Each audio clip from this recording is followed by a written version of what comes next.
চারা তৈরি করে সিজনে 1000-2000 ফুল সকলেই পারবে। নমস্কার বন্ধুরা, আমি পঙ্কজ আর আপনারা দেখছেন ফুলবাগান। আজকে আমি মাদার গাছ থেকে কিভাবে চারা তৈরি করতে হয় পমপম ভ্যারাইটিস চন্দ্রমল্লিকার তা সম্পূর্ণ দেখাবো। আর বন্ধুরা ভিডিওটি স্কিপ না করে পুরো ভিডিওটি দেখবে। বন্ধুরা, আমি এই গাছগুলো ফুল শুকিয়ে যাওয়ার পর 6 ইঞ্চি ডাল রেখে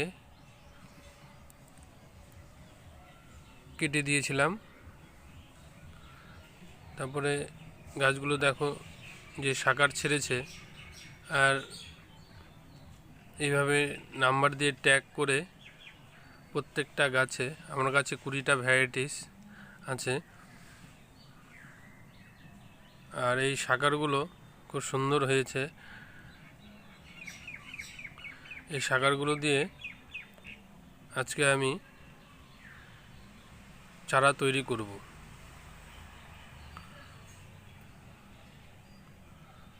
কিন্তু বন্ধুরা, যে ডালের থেকে চারা হবে না এটা ঠিক না, কিন্তু হবে।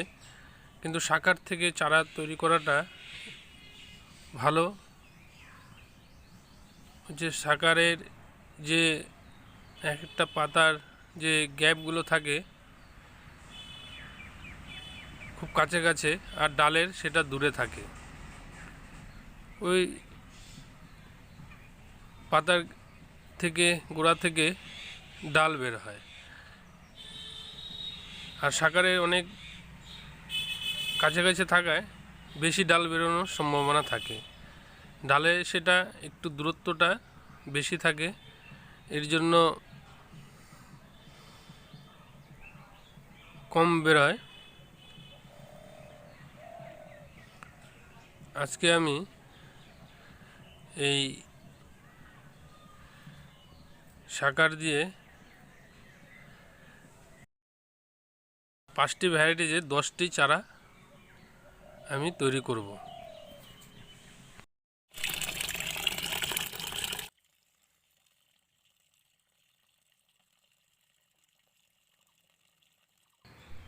বন্ধুরা, আমি মোটা দানার সাদা বালি কিছুটা নিয়ে নিলাম।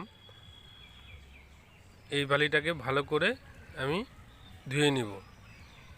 বন্ধুরা দেখুন, যে বালিটিতে জল দেওয়ার পরে যে একটা ঘোলাটে ভাব, কিন্তু ওগুলো মাটি।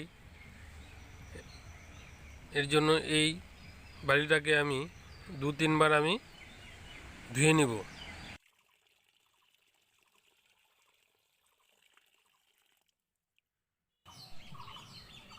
বন্ধুরা, 2024-25 যে পমপম চন্দ্রমল্লিকা 1000-1500 ফুল হবে নিশ্চিন্তে। আমার প্রত্যেকটি ভিডিও ফলো করুন। বন্ধুরা, এইভাবে আমি ধোয়ার পরে এই বালিগুলো যখনই দেখব যে জলটা একটু পরিষ্কার হয়ে আসছে,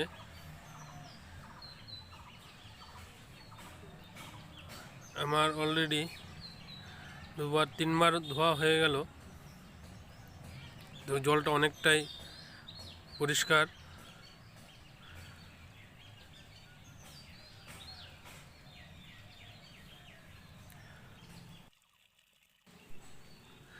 আমার এই ভিডিওটি ভালো লাগলে সাবস্ক্রাইব, লাইক এবং শেয়ার করে দিবেন। বন্ধুরা, স্কিপ না করে ফুল ভিডিও দেখবেন। দেখুন বন্ধুরা, যে জলটা কত পরিষ্কার হয়ে গেছে। আমি একটি 20 লিটার ড্রামের মুখের মধ্যে বালিগুলো ঢেলে সমান করে নিয়েছি, আর কাঠিগুলো দিয়েছি সেপারেট করার জন্য। বন্ধুরা, আমি তবু ট্যাগ লাগিয়ে রাখবো যাতে কোনো রকম অসুবিধা না হয় বুঝতে। আর বন্ধুরা, এই কাটিংয়ের গোড়ার মধ্যে একটু কাটিংয়ের পাউডার লাগিয়ে নিলাম, যাতে শিকড়গুলো আসতে তাড়াতাড়ি সাহায্য করে।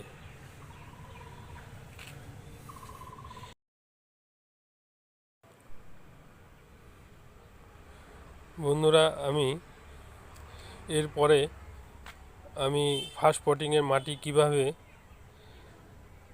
তৈরি করতে হয়, আর ফার্স্ট পটিংয়ের মাটিটি অত্যন্ত গুরুত্বপূর্ণ। এই মাটিটি ভালো করে বানিয়ে নিতে হবে।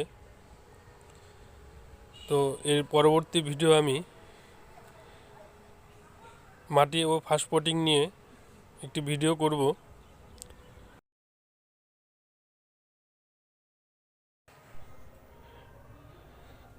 এরপরে আমি ঘেঁস বা সিন্ডারে কীভাবে চারা প্রতিস্থাপন করতে হয়, ঘেঁসে বা সিন্ডারে 7 মাসের টার্গেটে চারা তৈরি করলে খুব ভালো রেজাল্ট পাওয়া যায়।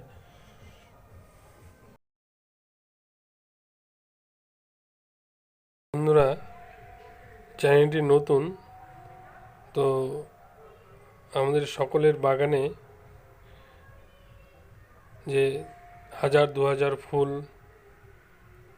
প্রত্যেকটা টবে ফুটবে, তো আমার প্রত্যেকটি ভিডিও আপনারা ফলো করুন।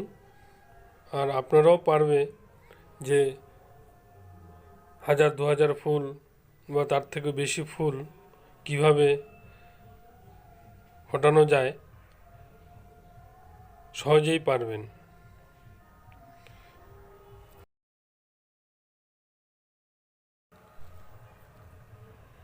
মাটিতে চন্দ্রমল্লিকা করলে একটি শেডের প্রয়োজন হয় বর্ষাকালের জন্য, কিন্তু সিন্ডারে বা ঘেঁষে গাছ করলে বর্ষাকালে কোনো শেডের প্রয়োজন হয় না। এর জন্য আমি বেশি টব সিন্ডারে করি আর কিছু মাটিতে করি, কিন্তু দুটোতেই ভালো রেজাল্ট পেয়েছি আর কি।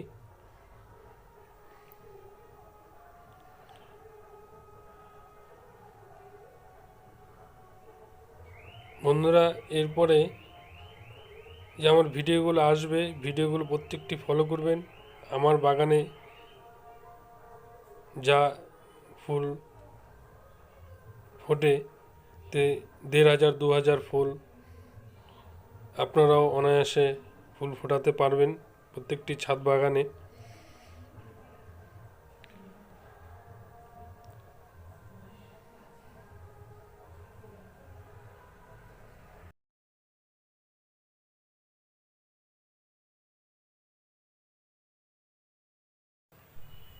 সিজনে চারা তৈরি করে সকলে 1000-2000 ফুল প্রত্যেকের বাগানে ফোটাতে পারবে। আর ভিডিওটি বন্ধুরা কেমন লাগলো কমেন্ট করে জানাবে, আর ভিডিওটি ভালো লাগলে লাইক করবে। নমস্কার।